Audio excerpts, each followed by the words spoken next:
Mungkin begini, Pak. Mungkin cara pandangnya mereka-mereka beliau-beliau yang memandang saya seperti Narto itu bukan dalam arti epigon atau peniru Pak Narto, mboten. Tapi mungkin yang dipandang oleh mereka dan beliau-beliau itu substansi dari menggarap sebuah pertunjukan wayang. Kalau Pak Narto itu yang digarap kan pertunjukan wayangnya, bukan pertunjukan entertain. Nah, sementara saya juga begitu. Apalagi di era pandemi ini, saya berusaha keras untuk mendorong atau jurung penonton wayang itu, tolong lihatlah, inilah wayang itu kalau dilihat wayang begini. Maksud saya wayang itu yang ditonton adalah garapan lakonnya. Nah, wayang itu yang digarap adalah dramatisasinya, wayang itu yang ditonton adalah permasalahan-permasalahan yang ada di sana, dan wayang itu yang dilihat adalah norma-norma maupun pesan-pesan moral yang ada di sana.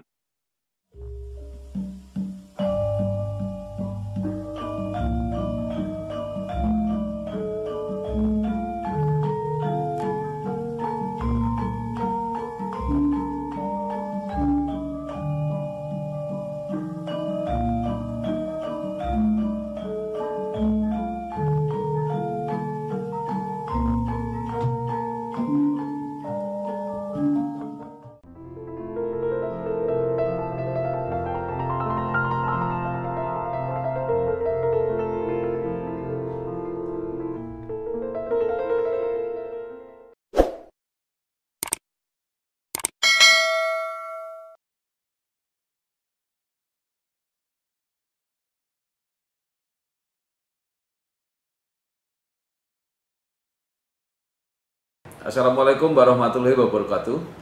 Waalaikumsalam. Bersama saya Bambang Sadono dari channel Bangsa TV yang selalu mencatat prestasi, mendorong kreasi, dan membangun motivasi.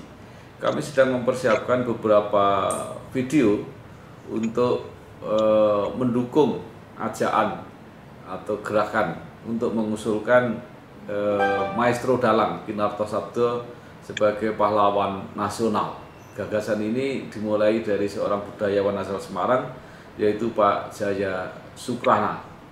Saya sudah bersama dengan seorang akademisi, tapi juga sekaligus seorang dalang, yaitu Ki Purbo Asmoro, Sarjana Kerawitan M.Hum, yang sehari-hari beliau adalah dosen di Institut Seni Indonesia Surakarta.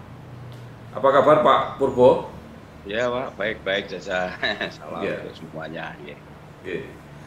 Nah, ini pertanyaan saya pertama berhubungan dengan posisi Pak Purbo sebagai akademisi. Artinya orang yang secara akademis mempelajari, mungkin meneliti, mengamati bidang karawitan, pedalangan, pewayangan. Nah, pertanyaan saya, di mana posisi Ki Narto Sabdo dalam dunia karawitan, pedalangan, pewayangan di Indonesia ini, Pak?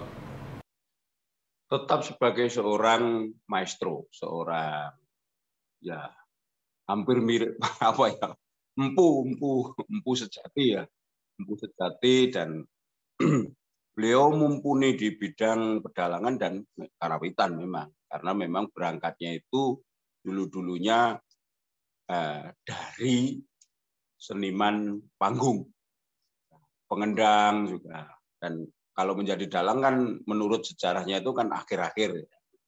Dan akhir-akhir sebelumnya kan pengendang dulu, dan ke malang melintang di dunia wayang orang. Itu Stepan dan sebagainya. Nah, di lingkup kami sendiri di ISI Surakarta itu sejak masih ASKI dulu, bahkan dulu ketika Ki Narto Dalang di Surakarta dulu, sudah pernah juga saya lihat di TV, tapi saya belum, itu pernah ditabui oleh teman-teman ASKI, Akademi Seni Karawitan Indonesia, yang sekarang ISI. Itu malah di TV itu dulu. Nah, terus karawitannya, karya-karya karawitannya itu dulu-dulunya ketika awal-awal itu memang belum begitu diterima di kalangan ISI, ASKI zaman dulu.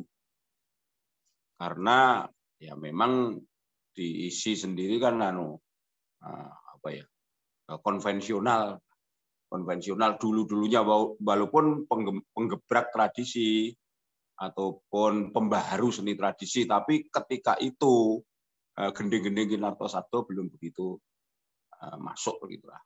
Nah, setelah kesini, semakin kesini dan dunia juga semakin kayak begini, itu akhirnya juga sangat diterima, dan itu malah juga sering dipakai untuk ujian-ujian di jurusan kerawitan itu.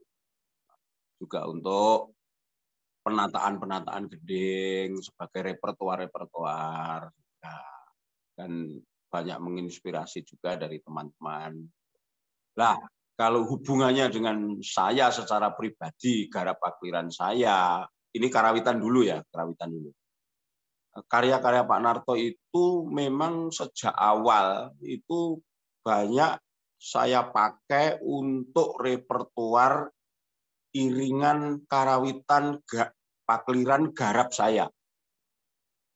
Karena memang dulu-dulunya kan selalu saya katakan begini, saya itu berusaha mengaplikasikan konsep pembaruan seni pedalangan yang diciptakan oleh Isi Surakarta ataupun ASKI, yaitu oleh Pak Gendon Umardani yang bernama Pakliran Padat. Nah, ketika saya melihat di sana di kandang saya Pakliran Padat itu sangat idealis. Memang bagus, tapi sangat idealis. Dan itu sangat sulit pengerjaannya, maupun cara penghayatannya itu sangat sulit. Karena memang katakanlah beginilah, tingkat tinggi lah. Tingkat tinggi lah. Ketika saya melihat bahwa konsepnya itu sangat bagus, lalu saya tarik ke dalam garap pakliran semalam saya. Maka garap pakliran semalam saya itu adalah mengaplikasikan konsep garap pakliran padat, tetapi tidak terlalu idealis. Karena yang saya hadapi adalah publik secara umum, bukan seni untuk seni. Nah, ketika materi-materi yang ada di dalam garap pakliran padat itu, karawitannya itu pada saat itu ya belum begitu banyaklah repertoarnya. Ya paling itu ya sudah banyak, tapi belum begitu keluar dari kandang Isi. Nah, saya mencoba memasukkan gending-gending apapun itu bentuknya dari Kinarto Sabdo yang masuk ke dalam garap pakliran saya. Sehingga garap pakliran saya warnanya, iringannya menjadi seperti itu. Karena memang juga kecuali lintas gaya seperti pakliran padat juga, tapi juga memakai gending-gending Kinarto Sabdo itu yang saya ambil dan kira-kira bisa mendukung suasana adegan di dalam sajian wayang saya. Makanya itu kan bedayanya juga masuk, ketawang-ketawang gendingnya masuk, ladrang dan mungkin langgam, lagu dan sebagainya. Pokoknya semuanya masuk. Itu pun masih saya campur dengan repertoar gaya lain. Ya seperti Kinarto Sabdo kan beberapa juga memasukkan gaya-gaya lain. Ya Jawa Timuran atau gaya Mayu Jogarta, gaya Banyumas dan sebagainya. Nah, karena mungkin juga ya saya tidak tahu. Mungkin dari apa yang saya lakukan itu, yang saya sajikan tidak apa adanya. Ada yang apa adanya dari Pak Narto, tapi kebanyakan karena konsep garap saya kan padat. Jadi gending itu hanya saya ambil, kadang saya penggal bagian-bagian tertentu dan sebagainya. Sehingga cara menyajikannya yang penting rasa gending itu sudah mencukupi kebutuhan suasana adegan, ya sudah. Saya pedot atau saya sambung dengan apa, begitu cara saya. Pokoknya modelnya sama seperti dalam melakukan pakliran padat. Jadi, sehingga repertoar atau materi-materi di dalam iringan pagliran itu semakin tambah banyak karena tambah dengan repertoar gending-gending dari Ki Narto Sabdo. Iya.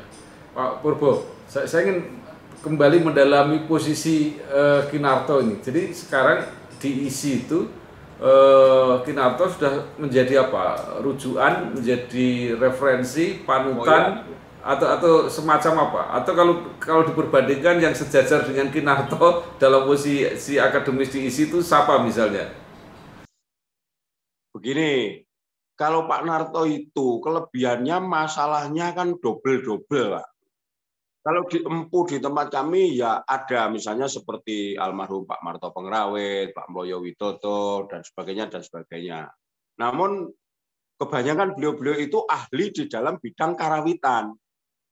Sementara Ki Narto Sabdo itu ahli di dalam karawitan juga pedalangan yang luar biasa kan pedalangannya juga dan juga didukung penciptaan gending-gendingnya yang mampu menembus batas dan juga enak didengarkan kapan saja dan di mana saja dan untuk zaman apa saja, menurut saya begitu.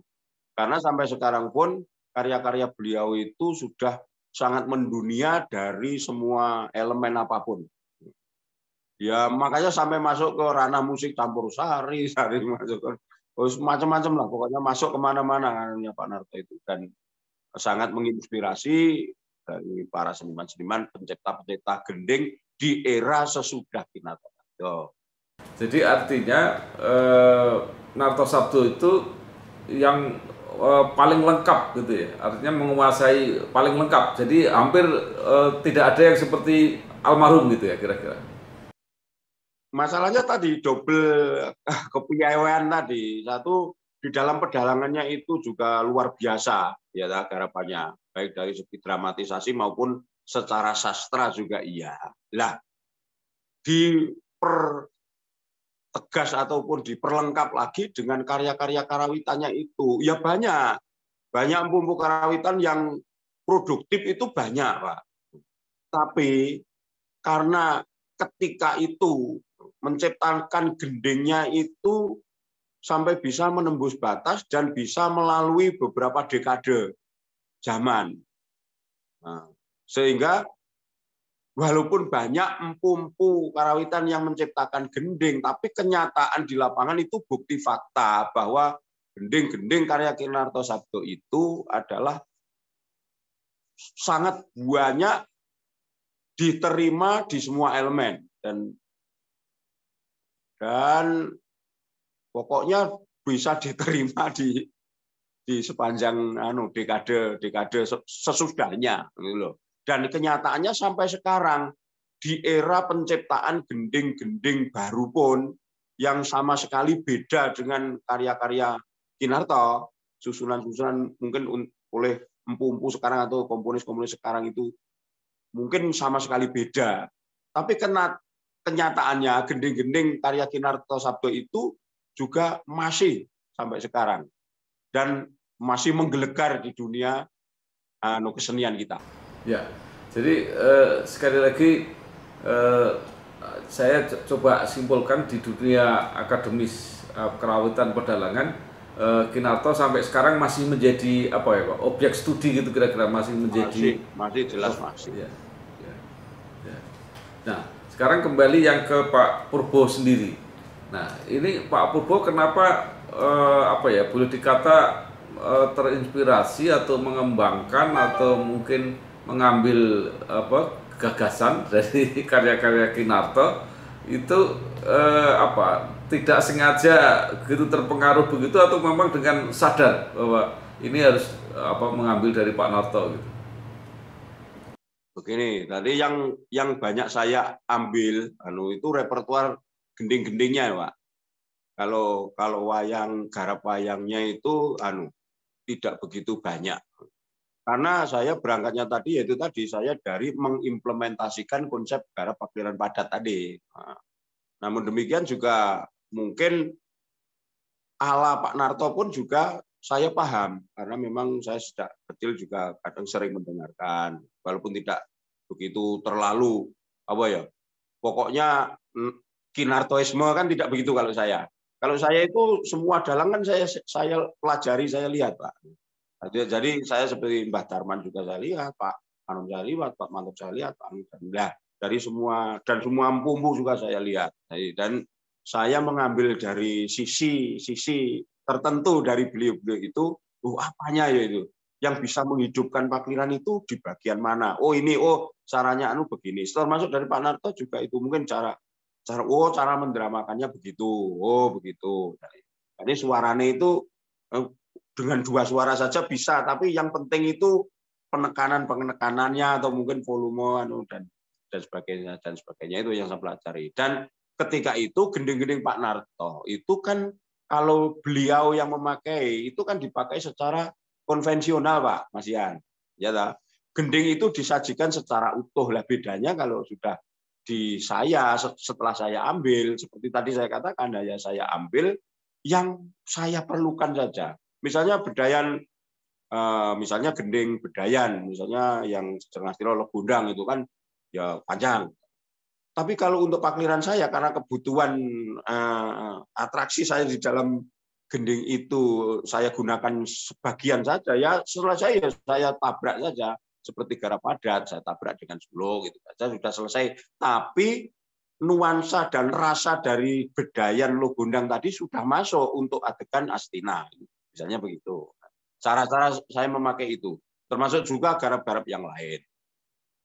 Nah, Pak Purbo, ini yang merasakan ini para pengamat dan penggemar Kinarto Sabdo yang menganggap bahwa Pakliran atau pedalangan Pak Purbo itu rasa Narto Sabdo katanya.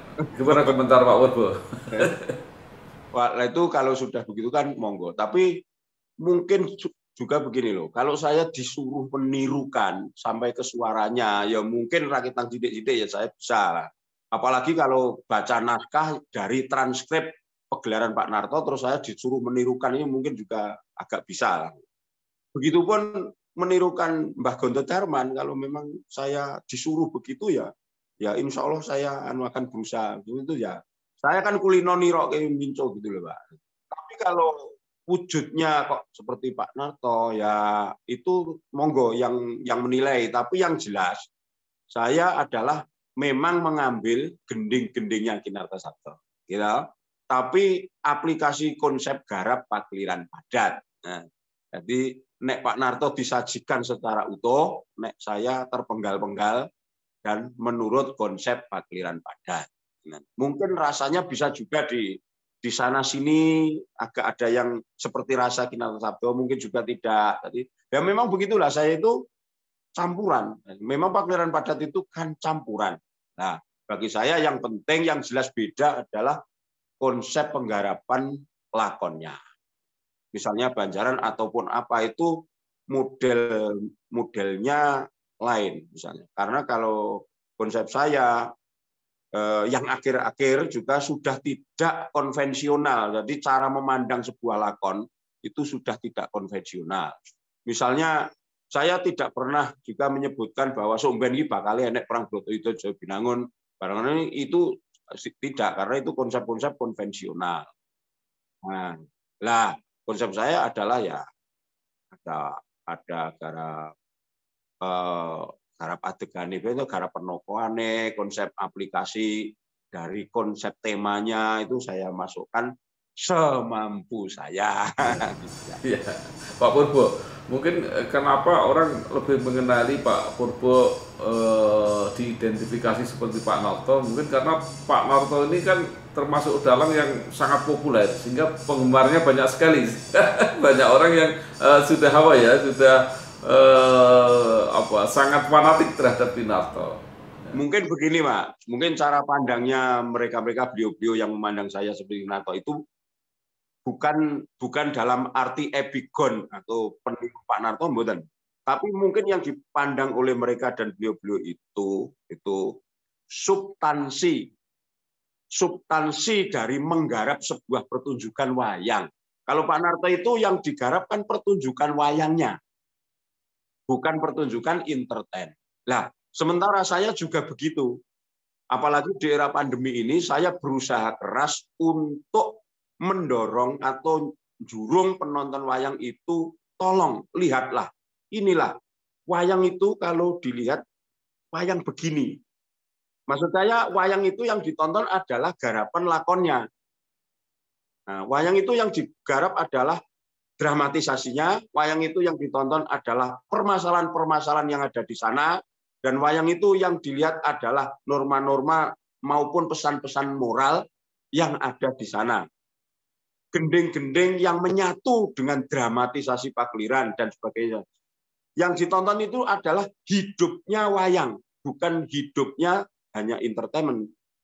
Walaupun saya juga entertainment hidup, tapi maksud saya ketika entertainment saya juga hidup, entertainmentnya saya hidupkan, tapi pada prinsipnya, substansinya adalah menghidupkan barang mati. Nah itu mungkin yang kesamaannya di situ. Kalau Pak Narto kan menghidupkan barang mati.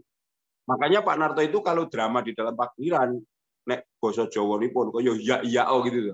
Maksudnya seperti sungguhan gitu lah. Nah, luar biasa kan dramanya Pak Narto kan hebatnya kan di situ.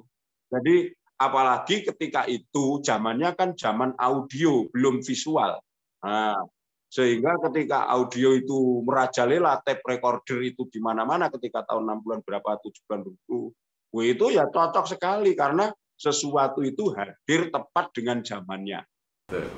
Nah, memang itu yang menarik ya, sekaligus membatasi Kinarto itu zaman itu zaman audio, dan dengan segala hormat mohon maaf, Kinarto itu kalau sabetan kan agak kurang gitu ya.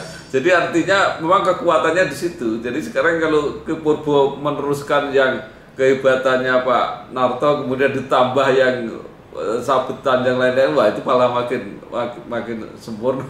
Jadi ya, makanya sesuatu itu kan saya sering bilang juga sesuatu itu juga bagus di zamannya juga itu kan termasuk ini. Nah, kemudian yang juga ingin saya tanyakan, ini kan banyak menjadi kajian ya para seniman belajar dari kasus Kinarto itu, banyak sekali dokumen-dokumen, rekaman-rekaman yang tidak terpelihara dengan baik. Apalagi yang audiovisual itu yang ketemu sedikit sekali. Nah, saya pernah mendengar bahwa justru diisi itu dokumen lebih lengkap arsipnya itu. Apa seperti itu? Lengkap kalau gending-gendingnya, Pak, lengkap. Nah, karena dulu pernah ada sentra sumber musik dunia di situ kan ada di sana. Terus tapi kalau yang visual Kinarto Sabda itu di